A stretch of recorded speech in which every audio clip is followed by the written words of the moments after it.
Broadcasting from the studios of AM 950 KTNF, the progressive voice of Minnesota, and airing on WCPT 820, Chicago's progressive talk, where facts matter. Welcome to the Gailey Show. We are queer progressive media and the only daily LGBTQ news and talk show on the radio in the United States. I'm your host, John Parker, also serve as the breaking news reporter for AM 950 Radio. In the studio here with my executive producer, Jim Pounds. Hey, all. Also streaming on YouTube. And if you like watching us on YouTube, click that subscribe button and leave us a comment about how you're enjoying today's episode. And this episode is our weekly episode where we take a break from the headlines, but dive into what we call Unpack This For Me, where we bring in expert guests to unpack a particular issue facing the community right now. And as Operation Metro Surge continues in Minnesota, we continue our coverage.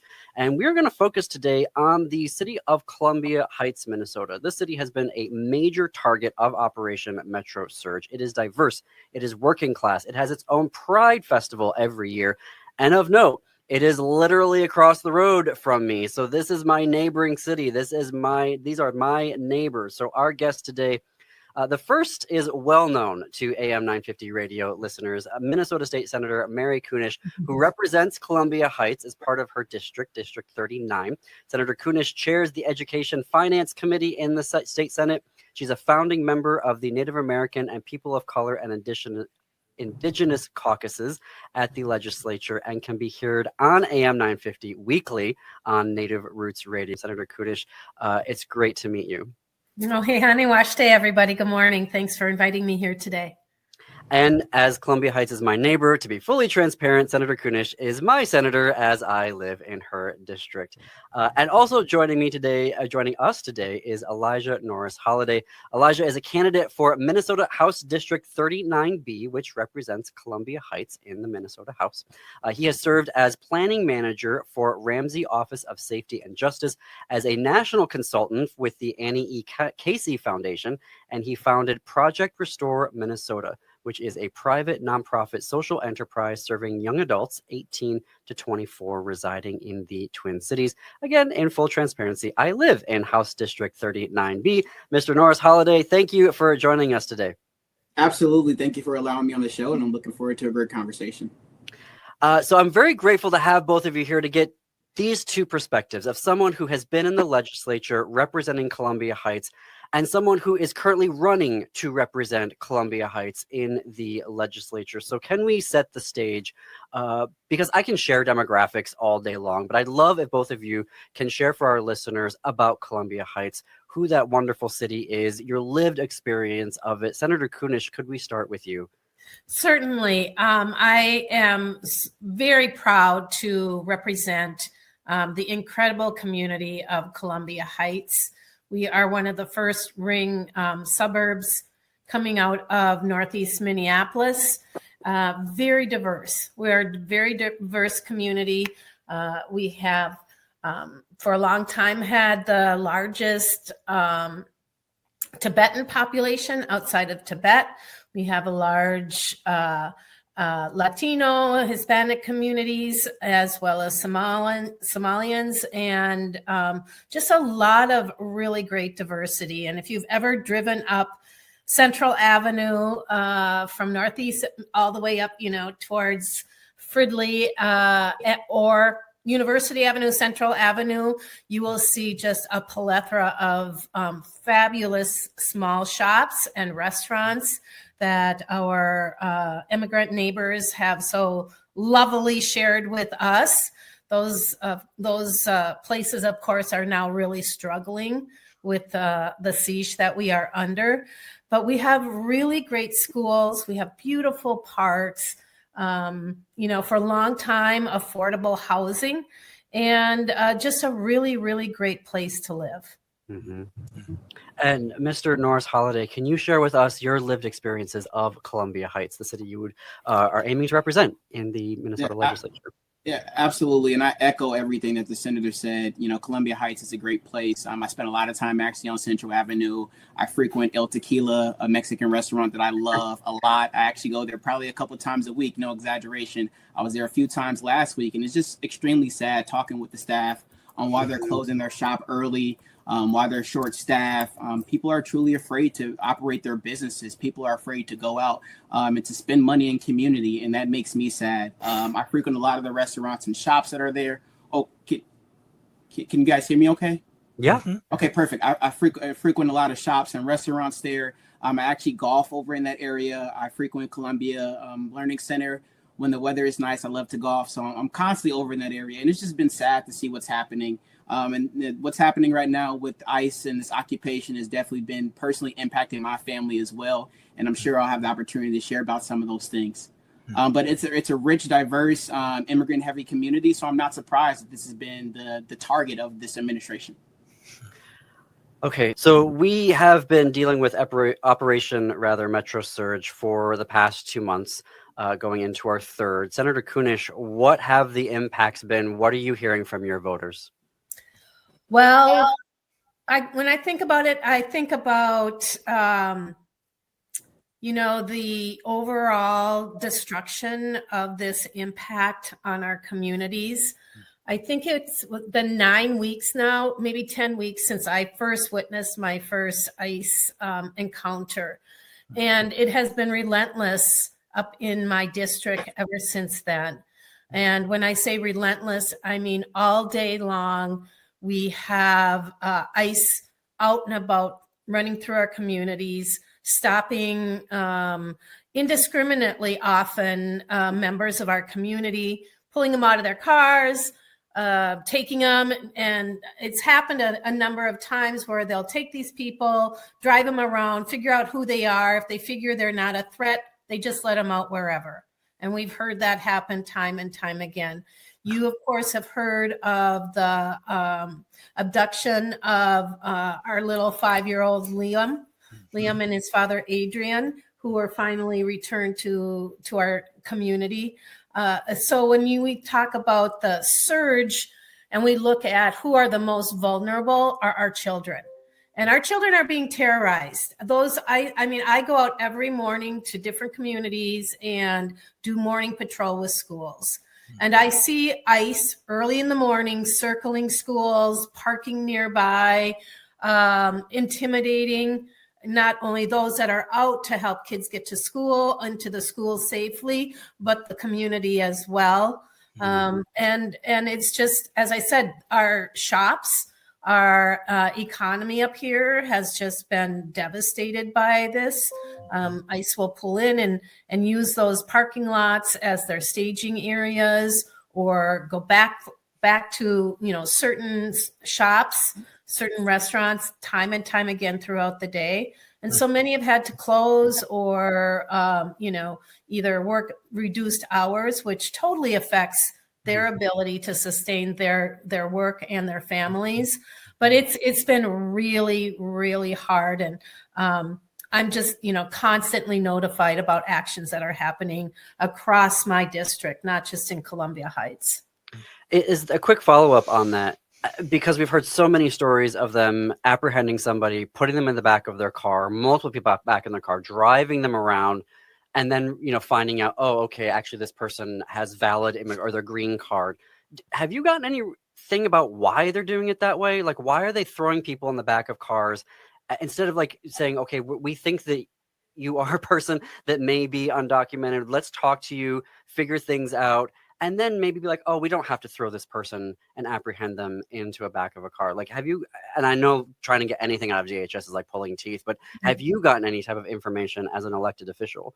No, I have not gotten any specific information from DHS on these issues. I mean, we can only conclude that it is racial profiling.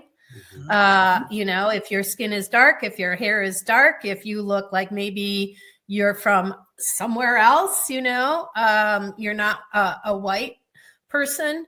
It seems like it's fair game. And of course, we've heard, the discussion that these ICE agents have certain number of people that they are supposed to apprehend on a daily basis. So it's just like, you see somebody, let's try it. Let's see what we can do here. And then, of course, there's always that, please tell us, we'll let you go. We'll do this or we won't do that if you tell us where, there might be an illegal or a non-documented person. And so, no, we have not received any kind of guidance or information or any help in understanding the rhyme or reason of all of this. It's just amazing to me that somebody thought a quota was, it's not the basis of anything. The basis is, if you're concerned about a few people who aren't documented, who might have committed crimes, that's a very specific and tiny sliver of a population. So why would you set an I'm not saying this to you, I'm saying it to who. Why would you ever think a quota system was the way to do that? Well, because they campaigned on mass deportations. But Mr. Holliday Norris, that's a great question, Jim. But Mr. Holliday Norris, I'm curious what you are hearing from voters as you're campaigning right now of the impacts of Operation Metro Surge. Yeah, absolutely.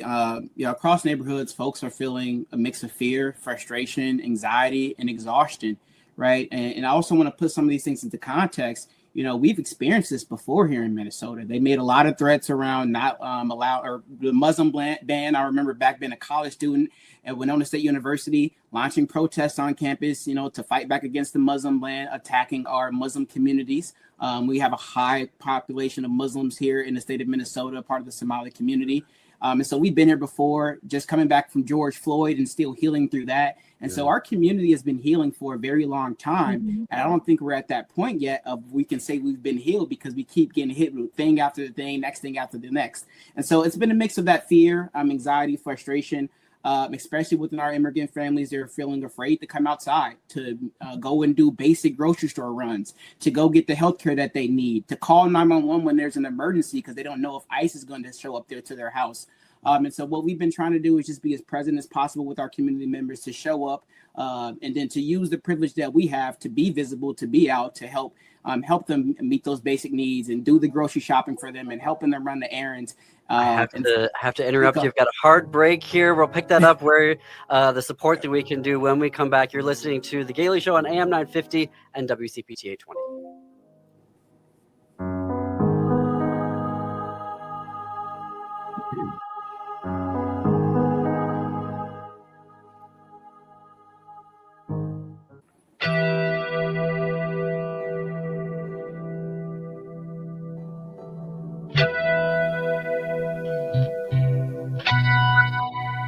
Welcome back to The Gailey Show. I'm John Parker. We are coming up on the bottom of the hour. I'm here in studio with my executive producer, Jim Pounds. We are joined this hour by State Senator Mary Kunesh and candidate for District 39B, Elijah Norris-Holliday. And we are focusing this hour on Columbia Heights, Minnesota, an amazing city, my neighboring city just across the road, about the impacts of Operation Metro Surge there. And Mr. Norris-Holliday, you were talking about before the break the support that people are bringing to community members and bringing to Columbia Heights. Can you pick it up there, please? Because it's really important to honor the work that they're doing. Yeah, absolutely. And so this looks like showing up for our neighbors that are in fear for their lives right now, rightfully so. And if there is needs that they have, just being able to come together as a community to help address those needs. So if that looks like making grocery store runs, going to, the Walmarts, the grocery stores, whatever it is that folks need, us just showing up for one another until we can get past this point. And then for me personally, it looks like, how can I still show up and support businesses that are taking that risk to stay open? Like I said before, I frequent El Tequila. I love tacos. I love burritos. That's my favorite cuisine. And so if I can get up there once or twice a week to spend some money with them, to make sure that they can take care of their families, that they can continue to pay their staff, that's what we've been doing in my household. But I also want to acknowledge that, it's clear that what's happening right now, there is no clear agenda. There is no game plan. If there was an agenda, if there was a game plan, they wouldn't just be randomly pulling up on people, putting them into cars, questioning them at random. They would have a strategy about what they're doing, and they don't. In my opinion, these people that are here right now in our community are there on the agenda to disrupt, to destroy, and to cause as much havoc as they possibly can. They're clearly not going after the bad guys or the people that commit those heinous crimes that they talked about.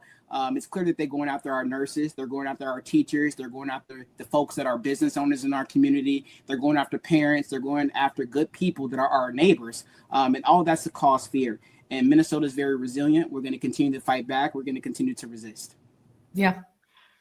Senator Kunesh, you mentioned Liam Conejo Ramos made national headlines when ICE detained him and basically used him as bait to find additional people in his household. Him and his father were released. A judge demanded to ICE to release him, and he returned home this past weekend.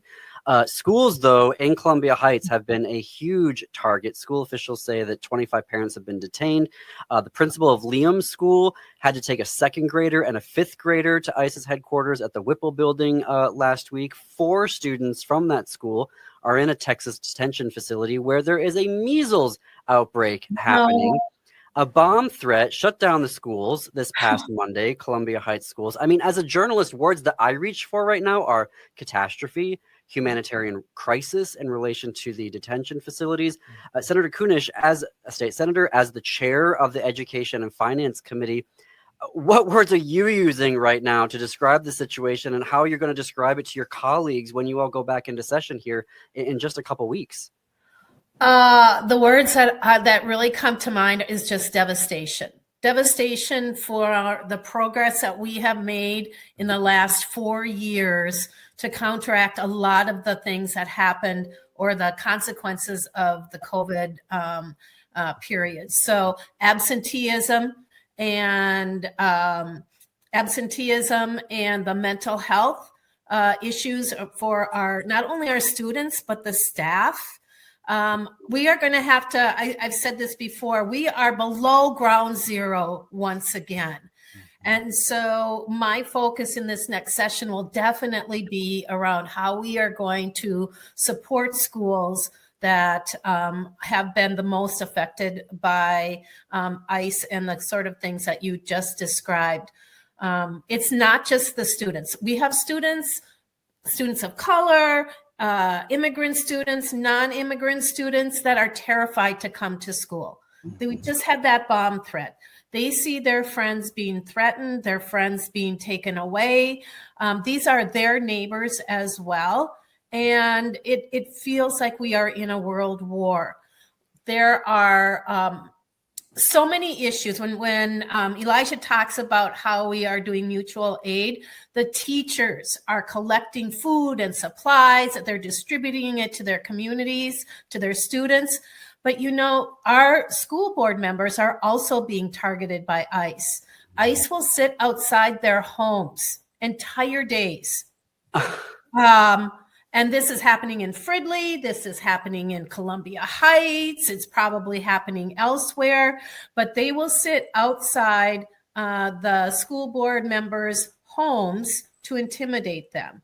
And I was told of an instance where the person called the police came, they talked to ICE, they left, and then very shortly a whole nother group of them came to park outside to intimidate them. The superintendent of Fridley has been followed by ICE. These are all forms of intimidation, and you can only imagine the intimidation, but the fear that goes into that, because are they drawing attention to their own family? Are they drawing attention to their own neighborhood? Are they drawing attention to their schools? And this, we have to think at a broader spectrum of everything that we do and we say. What will the retaliation be? Have they given? And do they interact with the school board members, or are they literally just stalking them and sitting in the car and making eye contact and saying, "We're here"? I know that there has been person-to-person contact where they have said the person's name to them. So they know, it would be like them sitting outside my house and saying, "Well, Mary, maybe you shouldn't be doing this or that." So they know full well that, that kind of personal contact is really rattling to an individual, especially if there are other people that could very well be affected by any of the actions that they do. I don't know if this is a fair question, but it occurs to me that we've heard of how Minneapolis is not cooperating with ICE. What are the suburban police departments? Do we know whether they're doing the same thing, or in St. Anthony and Columbia Heights, Fridley, are they? These are small police forces with very little. The manpower is just not there. Right. And then, of course, you can think again of what kind of retaliation would they bring against those. Right. I think the main role of those police agencies throughout my district are to support our members as best we can. Mm-hmm. I know there have been instances where they've given tickets to ICE vehicles that have inappropriate license plates. I heard once that they just took that ticket and tore it up and threw it out, and that's about all they can do. Yeah. I have to fit in another break here. We are in conversation with State Senator Mary Kunesh, who represents Columbia Heights, and Mr. Elijah Holliday Norris, who is running for District 39B, which represents Columbia Heights in the Minnesota legislature. Sorry, I'm just having so many thoughts right now, and I'm trying to write them down because there's so much to get into here, and I know we're not going to have enough time here, but we're going to fit in that break. You are listening to The Gailey Show on AM 950, KTNF, the progressive voice of Minnesota, and WCPT 820, Chicago's progressive talk where facts matter. Stay tuned. Quick break.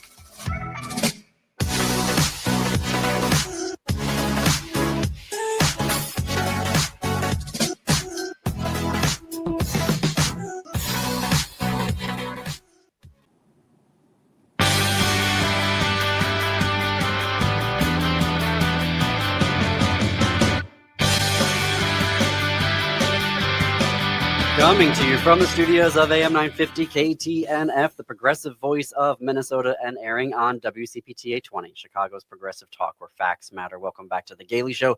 I'm John Parker. We are 33 minutes after the hour in studio with my executive producer, Jim Pounds. It is our weekly Unpack This For Me episode where expert guests join us to unpack a particularly important issue of the day. Today, we are unpacking Operation Metro Surge's impact on Columbia Heights, Minnesota, which has been one of the most targeted cities in all of Operation Metro Surge. Joining me today is Minnesota State Senator Mary Kunesh, who represents Columbia Heights as part of her district, District 39. Senator Kunesh chairs the Education Finance Committee, is a founding member of the Native American and People of Color and Indigenous caucuses at the legislature, and can be heard here on AM 950 radio weekly on Native Roots Radio. And again, Senator Kunesh is my senator in the legislature. Also, our guest today is Elijah Norris-Holliday. Elijah is a candidate for Minnesota House District 39B, which represents Columbia Heights. He has served as planning manager for Ramsey Office of Safety and Justice, as a national consultant with the Annie E. Casey Foundation, and he founded Project Restore Minnesota, which is a private nonprofit social enterprise serving young adults ages 18 to 24 residing in the Twin Cities. Again, full transparency. That House district that Mr. Norris-Holliday is running in would be my district as well. And Mr. Norris-Holliday, I want to pick it up. You work with youth. Yeah. Okay, you work with youth, 18 to 24, but there's the pathway, right, to get to 18 to 24. And so unpack for us the impacts of what is happening in the Columbia public school system and what that means for kids on their pathway to collegiate level education. Yep. And although our website says that we work with youth 18 to 24, that's the age group that we specialize in. We also help young people that are under that age, and also young adults, emerging adults over that age of 24. And so this is definitely impacting our work and how we show up for community. A lot of our young people that we support through our programs are scared, are terrified for their lives. They're terrified mostly for their family members, because most of the young people we support are naturalized American citizens, but their family members are not. And so a lot of them have been taking on the burden of being the people that have to go out and run the errands for their families, to have to translate, which is a burden that they already have to carry, being the only sometimes English speakers in the household. And that's just another added layer of pressure for young people that should be focusing on their education. And now you add on this fear of being abducted by ICE, put into the back of a car, being questioned without your family there. That's scary. That's terrifying for young people. I mean, we saw what happened to 5-year-old Liam here in Columbia Heights, right? And that stuff is happening to a lot of our kids and our families. When we have kids who are afraid to go to school, parents who are scared to go to work, to drop their kids off at school, to go out into our community, that's when you truly know that the safeguards that we built in are starting to unravel and are becoming broken.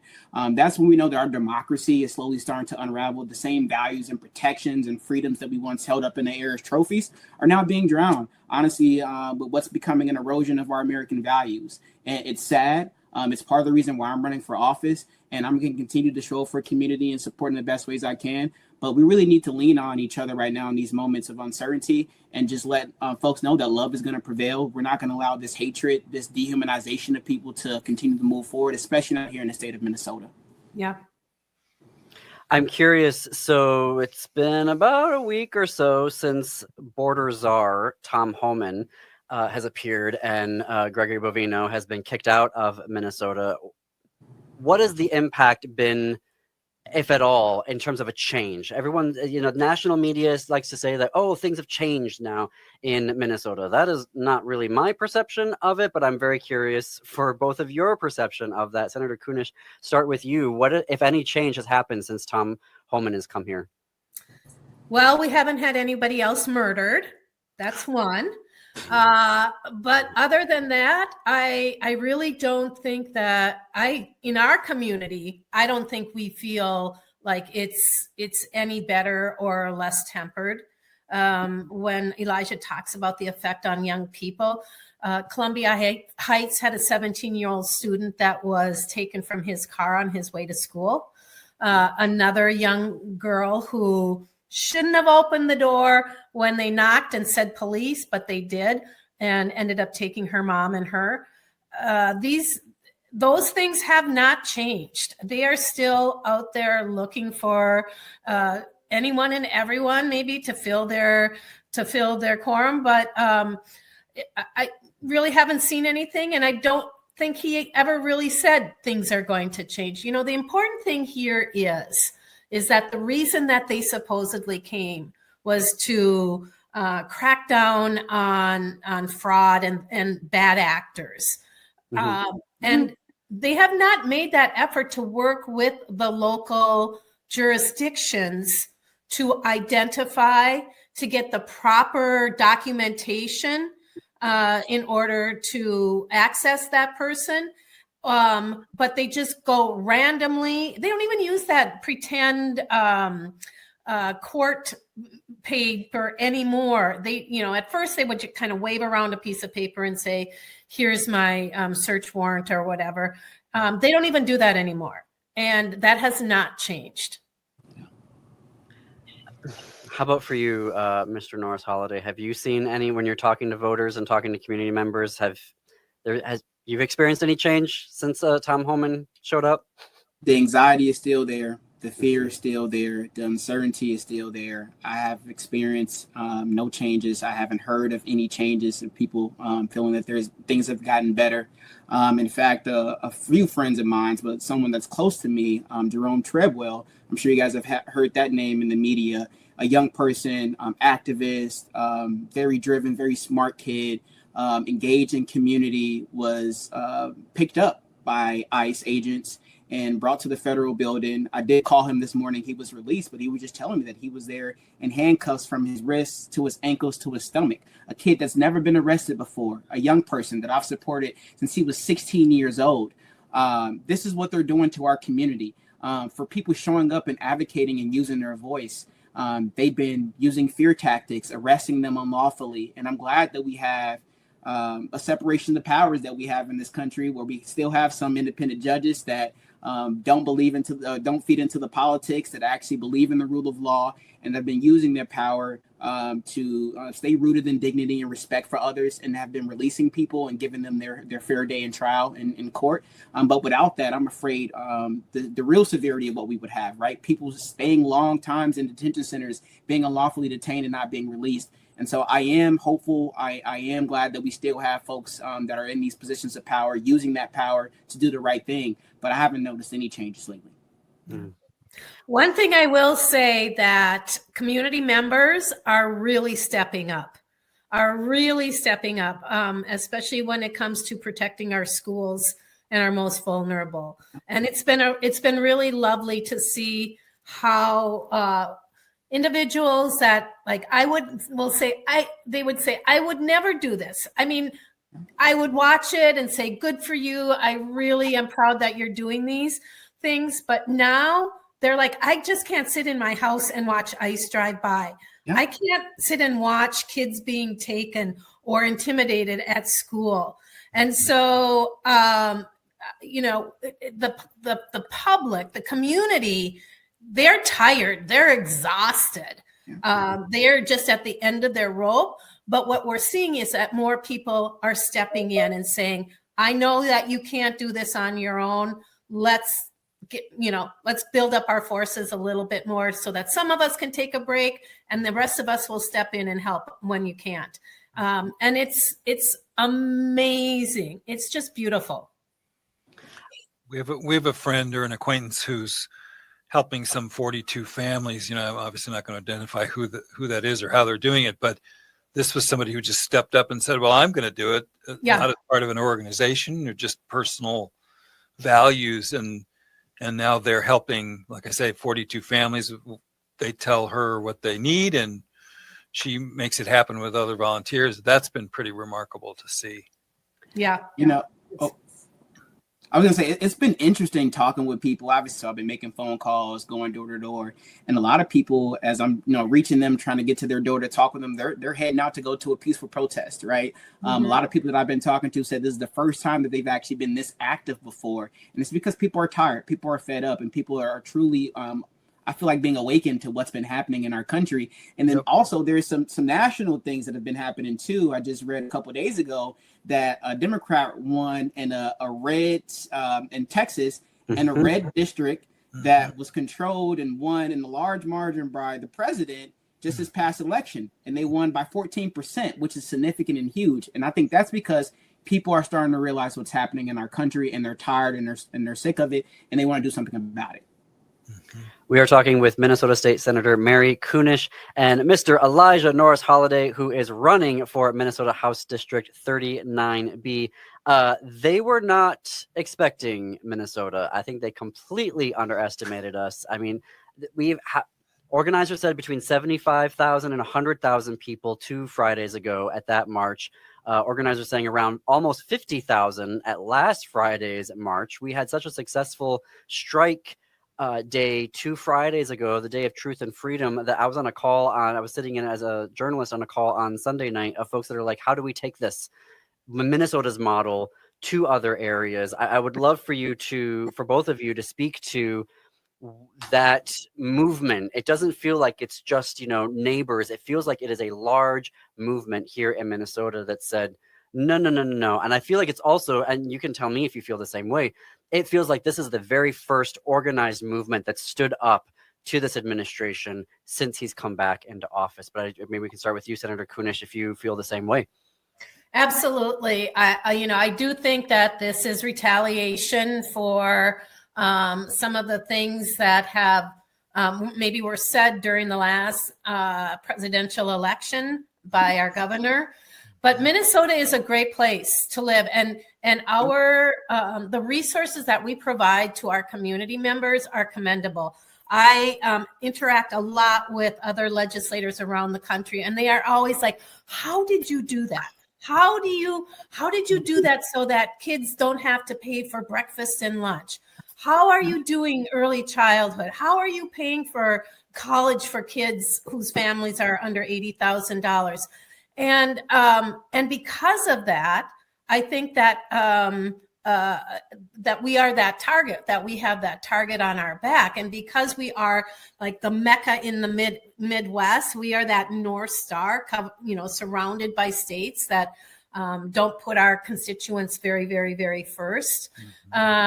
This is an attempt to, destroy it and be an example of the powers that could be. And I don't think they realize just how hard we are going to work to protect our neighbors and those that are most vulnerable. Mr. Norris-Holliday, you had mentioned still healing from George Floyd's murder, which is just under 6 years ago, 5.5 years ago. I mean, it's too soon for sociology and history, but I also feel like there was a lot of coalition building that happened then after in the prosecution of Derek Chauvin and the other officers. Can you speak to that coalition building that we've been seeing here in Minnesota for healing, but also just to bring community groups together to, and I'm asking a huge question for a break. I always do this. So that's going to be the question that I'm going to ask you here when we come back. I'll also be asking for both of you about next steps, what you're seeing, Senator Kunesh, is going to happen in the legislative session, which is going to start on February 17th, recognizing that the House is tied. So who knows? And the House Speaker is running for governor. So I'm sure there'll be a lot of grandstanding there.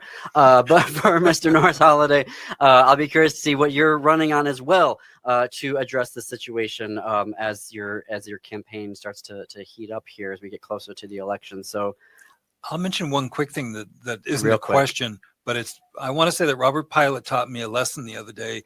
We got into a Zoom meeting like this, and he said, well, welcome to what we've been dealing with for the last 500 years. 100%. It just stopped me in my tracks. Obviously, I have privilege, and I'm aware of it, but it was a brilliant statement from him, and I wanted to repeat it. That's why that show is amazing. Native Roots Radio every day at 6 p.m. here on AM 950. We're going to take a quick break here. We're going to have more with State Senator Mary Kunesh and candidate for House District 39B, Elijah Norris-Holliday, when we come back.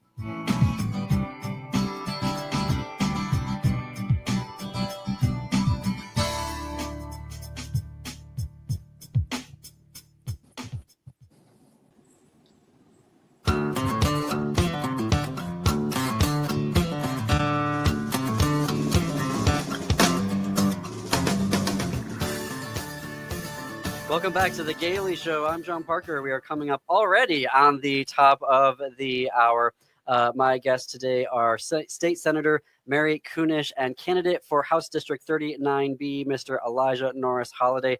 Elijah, before the break, I was asking you to sort of describe the coalition building that we saw after George Floyd's murder and how we're seeing that serve us today as we're fighting this siege and occupation by ICE.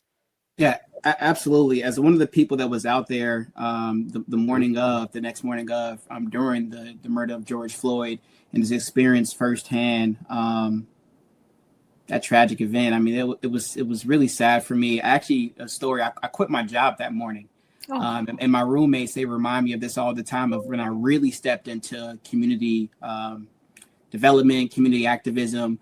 I woke up that next morning and I was just so hurt. I was so infuriated. And what impacted me the most was when Mr. George Floyd was laying on that floor, he called out for his mother.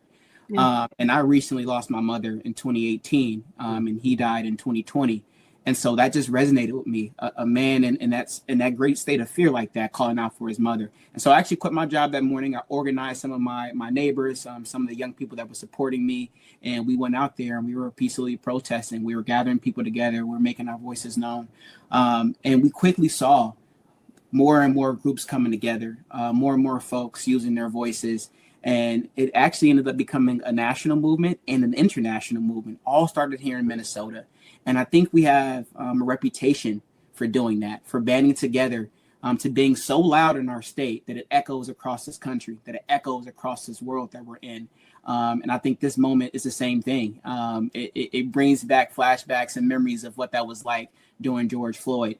And I have friends that live in other countries. I was developing an app, so I created some relationships with some folks that live in Kenya, actually. And they were just emailing me because they found out what was happening here and just sending their well wishes and just making sure I'm taking care of myself and my family's okay. And so this is reaching people internationally. This is reaching people across the country. And I talked earlier about the implications that it's having in our political space, that we're seeing red districts turn blue because of what's happening right now. And I think we'll see more and more of that as the year and the next couple of years progress.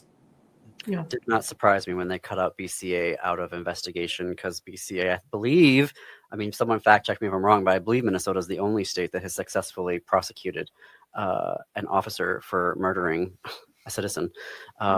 Senator Kunesh, February 17th, the legislature comes back into session, what are you hoping happens here to address Operation Metro Surge?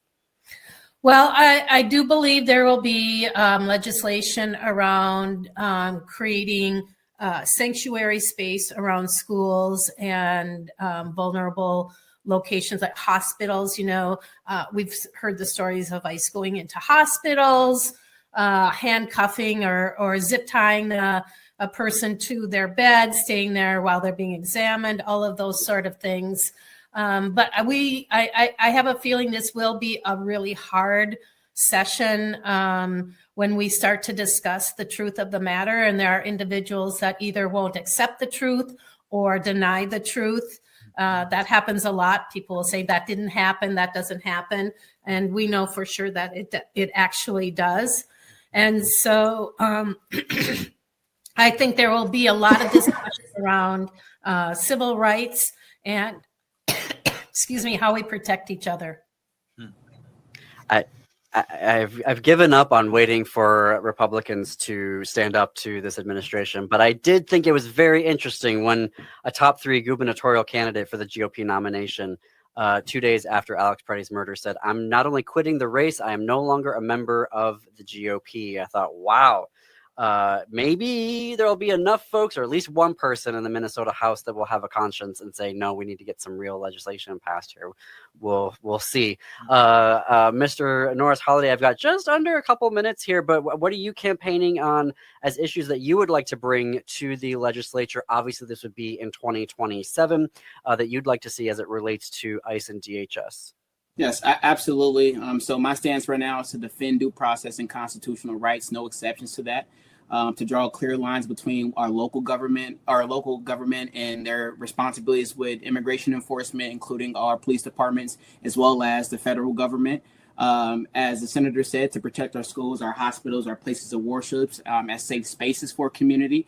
To continue to invest in legal defense and to know your rights resources in campaigns. I think that's going to be the most critical thing, making sure that there's state funding available to those organizations that protect our residents, that protect our immigrant communities, and just making sure we're there to support them as much as possible that we can from the legislature. And then honestly, centering our families, workers, and children in any policy decisions.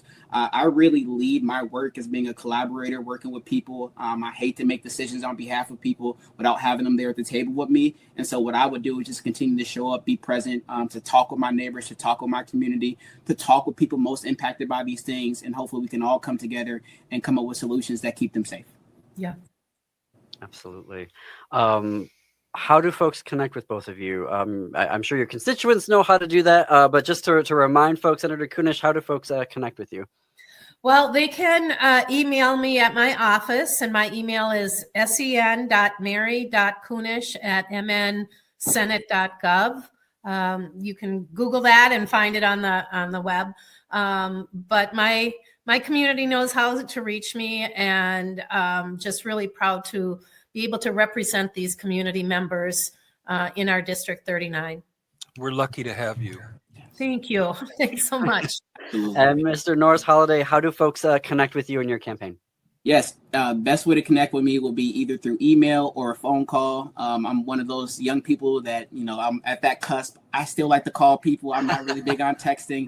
And so you can reach out to me at Elijah, that's ELIJAH, for house39b@gmail.com. And phone number is 651-734-3163. Please give me a call. Please text me. We'd love to talk with more folks.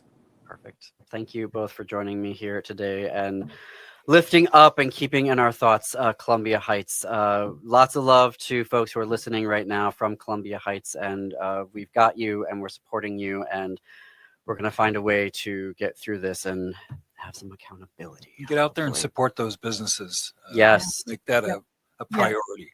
Absolutely.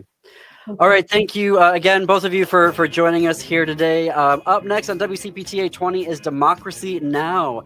Here in Minneapolis. It is the Matt McNeil Show. Stay tuned after that at 6 p.m. for Native 5 p.m. at Native Roots Radio. And then at 10 p.m. Central, Step Into the Unknown with Ghostbox Radio and Greg Bakken. And until tomorrow, keep it queer, America. Keep it queer.